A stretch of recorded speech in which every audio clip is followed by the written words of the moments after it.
Hi friends, welcome back to my channel. My name's Jack, this is Jthbooks, and it is time for the March book haul. Now I have to say friends, I wasn't going to do a March book haul because I didn't think there was going to be that many books. I did one for January and February last time. I'll link that down below if you want to see what I got. But I don't know what happened in March, but books were acquired. And I really think there's about 20 here, so that's like that's like a book for every 1.5 days. That's not good, is it, really?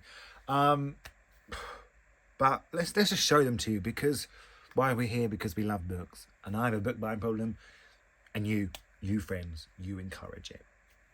So first up, I got a little bit of a bundle from Book Break UK. As you know, I'm a huge fan of Book Break UK. Their channel will be linked down below. Feel free to subscribe. And they very kindly sent me some books. And they sent me In the Lives of Puppets by DJ Clune. Now, if you've seen my wrap-up, you've seen that I have already read this before I'm hauling it. That's how it goes here. We're disorganised. But this one is out on the April the 25th, I do believe. And it's a queer retelling of Pinocchio. Then we got a little bundle of Lily King's books. So we got 5 Tuesdays in Winter, Writers and Lovers, and Euphoria. Now, I have never read any Lily King, but I've heard amazing things. I've heard that she's a brilliant writer, and I'm so excited to read these. And they're adorable. I love the covers. So, I'm very excited. Thank you so much to Book Break UK. And again, Book Break, you're blessing me. You sent me Sea Change by Gina Chung. Now this one I just thought sounded so interesting. So I'm going to read you the synopsis. Ro is heartbroken. Her long-term boyfriend has accepted a one-way ticket on a mission to colonize Mars. Her best friend is too busy to notice. Her only consolation is Dolores, a magnificent giant Pacific octopus her father brought to Ro's aquarium before he disappeared 15 years ago. When the aquarium announces that Dolores is to be sold, Ro self-destructs. Can Dolores help her get through the storm? I just think this sounds like it's going to be one of those ones that will only make sense in a book, which is my favourite kind of book. And I have high hopes for this one. I have really high hopes. Now I shall continue on with the ones the publishers sent me, because as you know, I'm very grateful. I'm really grateful. I'm very lucky. I still can't believe how lucky I am, but I have been sent some, so let's show you. So first up, I was lucky enough to be sent Wandering Souls by Cecile Pin from 4th Estate Books. Now, they sent me the proof. I read it, absolutely loved it. In the top 10 of the year. And this is a beautiful, finished copy. It is stunning. Just as stunning as the book. It had a little note as well. Shall I read you the note? If I can get it. Dear Jack, thank you so much for all the love you've shown Wandering Souls. I'm grateful to you for your support. With love, Cecile. Isn't that lovely? Well, 4th Estate is such a wonderful publisher. And I'm so pleased to have this in hardback. And now that I've hauled it, it can go up on the shelf. Also, I was sent Radical Love by Neil Blackmore from Hutchman and Heinemann. And this is a queer historical fiction book. Neil Blackmore has written 2 other queer historical fiction books, which are called The Intoxicating Mr. Lavelle and something else. The Kingdom of Love? That's probably really wrong. It's just up there. I could look. I'm not going to do that. A queer love story about how desire can take us to the edge of madness and beyond. Welcome to England, 1809. London is a violent, intolerant city, exhausted by years of war, beset by soaring prices and political tensions. By day, John Church preaches on the radical possibilities of love to a multicultural, working-class congregation in Southwark. By night, he crosses the river to the secret and glamorous world of a gay molly house on Verve Street, where ordinary men reinvent themselves as funny, flirtatious drag queens, and rent boys cavort with labourers and princes alike. There, Church becomes the first minister to offer marriages between men at enormous risk. Based on the incredible true story of one of the most important events in queer history, Radical Love is a sensuous and present story about gender and sexuality and how the most vulnerable survive in dangers of times. I'm ready. I'm ready for this one. It is out in June. The 1st of June. What a way to start the month. The 1st of June. I'm so excited. Now, this book was sent to me by the author, and that is Straight Expectations by Callum McSwiggan. Callum McSwiggan is the author of Eat Gay Love, which was a non-fiction queer travel book. And this is out on the 4th of May. And it is about... What's it about, you ask? I'll tell you. 17-year-old gay boy Max might be out and proud, but he's usually too busy checking his nail polish to check his privilege. So when he says he wishes he could have the easy life straight kids enjoy, Max gets more than he bargained for. He wakes up to find his wishes come true. Not only have his feelings for boys vanished, so has his lifelong best friend Dean. With his world turned upside down and relationships in tatters, can Max find his way back to the life he took for granted, and maybe even win the heart of the guy he thought could never be his? This just sounds like a really sweet young YA book. It's out May 4th. Thank you to Callum for sending me this and Penguin platform. I'm very, very excited. Obviously, some of these I have already mentioned in my TBR for the month because, like I said, disorganised. I was showing them before I hauled them. But next up we have Imogen, obviously, by Becky Arbatelli. Now, this says Jack, obviously, because it's a very specialised, personalised proof, but it is called Imogen. I'll show you the side just in case. And this one is out on May the 11th. Right, so, Imogen. Imogen's that straight girl whose friends are all almost entirely queer. Like if the queer community was a party, she's the plus one. She speaks the language, consumes all the media, and she's completely steeped in queer discourse. Which is why there's no way she'd miss her own queerness. How could she? Imogen, obviously, was born from that question. Like I said in my TBR, we all know what happened to Becky Arbatelli. She writes queer books for queer people, and well, not just queer people, but anyone. But people started saying to her that, how can you write queer books when you're not queer yourself? And we don't stand for that here. If you do it well, you can do it. If you don't rely on stereotypes, if you give the characters depth, you can do it. And poor Becky was sort of forced to come out of the closet, and you can see how it's affected her. And I think this book is going to be so personal. It's going to answer a lot of her questions. It's going to give a lot of answers, and I hope that she's written this, she feels better. I hope it's helped her. So I'm really excited for this one. Thank you to HarperCollins for sending me this one. Next up, by Verve Books, I got Sunburn by Chloe Michelle Howarth, and this comes out on the 22nd of June. And this is, oh, if you saw my reading vlog, I'll link it down below. This arrived that day. I unboxed it, so you might know what this is about, but I'll just give you a quick.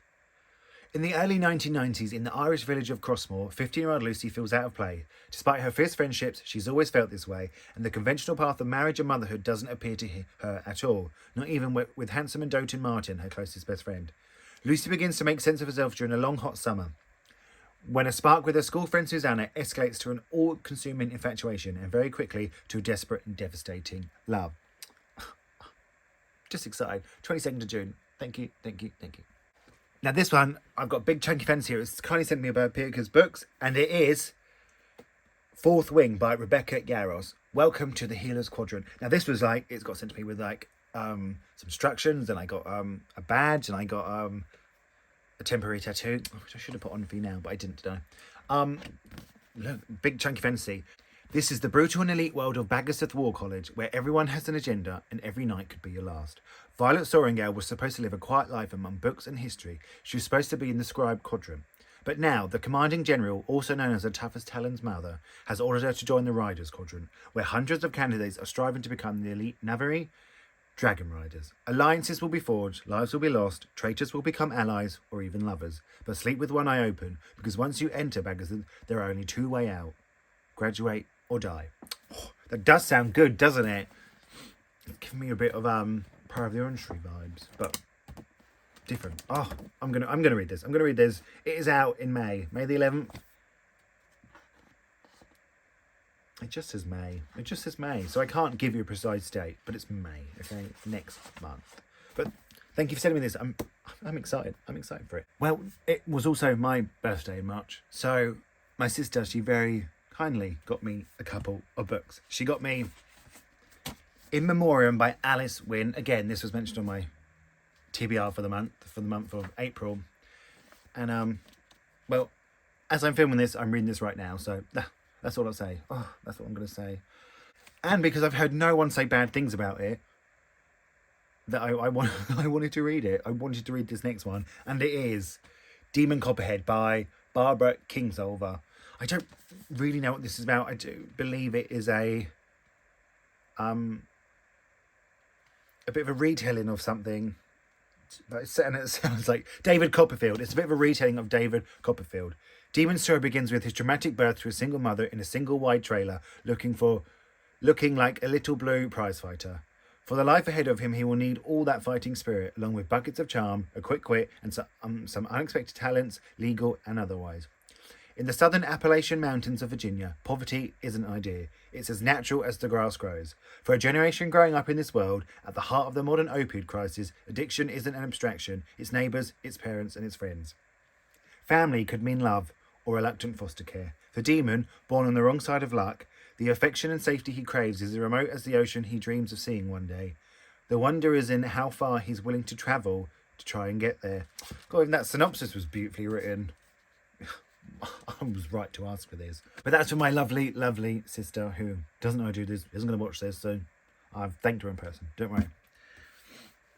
And then next up, I got sent a book off my wish list by one of you lovely, lovely people. Now, I think I've looked up how to say the name, so if I've said this wrong, because you can slap me, because we are friends, we have a chat all the time, you're so lovely. It's Mifanwe? One of them. I'm sorry, I looked up, I looked up how to say, but she very, very kindly sent me The Music of What Happens by Bill Konsingberg. I can't get any name right today. But I'm so, so grateful. You absolutely made my day. This has been my wish list for a really long time. I've wanted to read it for a really long time. And I'm so excited to read it. You honestly, I was so thrilled. And your little notes there, it's kept in the book, so I always know it's from you. And honestly, you just made me so, so happy. It was such a surprise, and thank you. I hope you're watching this, because otherwise I have thanked you, of course. But honestly, just know that I really did appreciate this. It really meant a lot. And now the last books, because your boy gets sad sometimes and he buys himself books. And that's basically my whole life. So first up, I got, because I heard some brilliant things. It was sort of on Instagram around its release day, and people kept saying, oh, it's brilliant. And it so nearly made it to my anticipated books for 2023, the queer edition. And it is Brothers and Sisters Enter the Forest, a novel by Richard Marabella. Now, like I said, everyone on Instagram was like, oh, so good. And I thought, oh, I'm just going to get it. I'm just going to treat myself. After years of severed communication, Justin appears on his sister's doorstep, needing a place to stay. The home he's made for himself has collapsed, as has everything in his life. When they were children, Willa played the role of her brother's protector, but now she's reluctant to let him in. Willa lives a carefully ordered life, working as a nurse and making ornate dioramas in her spare time. As Justin tries to connect with the people she's closest to, her landlord, her boyfriend, their mother, she begins to feel exposed. Willa and Justin's relationship has always been strained yet loving, frustrating yet close. But it's hit a new breaking point when Justin spirals out of control, unable to manage his sobriety and the sustained effects of a brain injury. Years earlier, in high school, desperate to escape his home life and his disapproving and troubled mother, Justin falls into the hands of his first lover, a slightly older boy living on his own, who offers Justin some semblance of intimacy and refuge. When Justin's boyfriend commits a terrifying act of violence, the two flee on a doomed road trip, a journey that will damage Justin and change his and his family's lives forever. Weaving together these two timelines, Brothers and Sisters Enter the Forest unravels the threads of a young man's trauma and the love waiting for him on the other side. Yeah, I was right to buy this. Well done, Sad Jack. Sounds brilliant. I'm really, really excited for this. And the people that were saying it, I trust them. So it's always scary, isn't it, when you trust someone when they recommend you a book? But I wonder if you trust me to recommend you books. Let me know. But if you say no, will I be upset? And then I'll buy more books. And then that'll be in the April haul. Then, again, because I was sad, I brought Something Wild and Wonderful by Anita Kelly. Now this, I think it's just a queer little rom-com, which, hello, I'm sort of getting into those. When I say I'm getting into them, I'm getting into buying them. I haven't really read many of them. And I just assume I love them all already. Does that make sense? Does that make sense? Alexi's journey on the Pacific Crest Trail. Pacific Crest Trail, isn't that what Shel Strayed hiked? I love Wild. I absolutely love Wild. Tangent, I'm back. Begins with saving a hot stranger from a snake. Alexei was prepared for rattlesnakes, blisters, and months of solitude. What he wasn't prepared for was outgoing and charismatic Ben, and yet they keep running into each other. You know how I feel about the name Ben. It might be a coincidence. Then again, maybe there's a reason the trail keeps bringing them together. Well, if they're on the same trail, they're just going to see each other. It's a trail. You follow the trail. Oh. Ben has made his fair share of bad decisions, and almost all of them involved beautiful men. Talking about me. But there's something about the gorgeous and quietly nerdy Alexei that he can't just walk away from. There are worse things than falling in love during the biggest adventure of your life. But when their paths start to diverge, Ben and Alexei begin to wonder if it's possible to hold on to something this wild and wonderful. Oh yeah, it does sound good. Oh, smart. Sad Jacks make smart decisions. And I don't, when I'm not sad, so maybe there's something in it.